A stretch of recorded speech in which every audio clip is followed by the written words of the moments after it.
ګرانو کتونکو السلام علیکم. زه محمد سلمان همدرد د حق غږ پښتو چینل خبري لنډیز کې ستاسو کوربه اوس تاسو پام را اړوم د مهمو خبرونو لنډیز ته. ټاکل شوی چې نن د افغانستان د سولې په تړاو د مسکو په غونډه کې د ګډون لپاره د افغان حکومت 14 کسیزه پلاوي روسیې ته لاړ شي. د هرات پخوانی ښاروال او 6 کارکوونکي په نقدي جریمو او بند محکوم شول.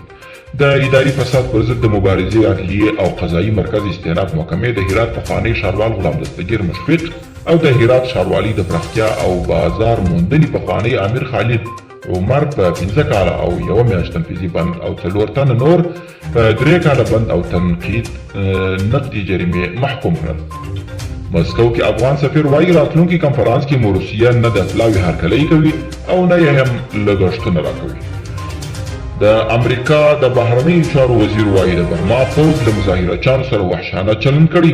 د امریکا د بهرنیو چارو وزیر انټوني بلینکن وایي برما کې پوځ غواړي چې د دیموکراتیکو انتخاباتو نتیجه بدله او په ظالمانه ډول سوله ایز مظاهرچیان ووځوي. د تیرې میاشتې په پیل کې د برما پوځ د هیواد مشره آنګ سان سوچي ونیوله او حکومت یې ړنګ کړ.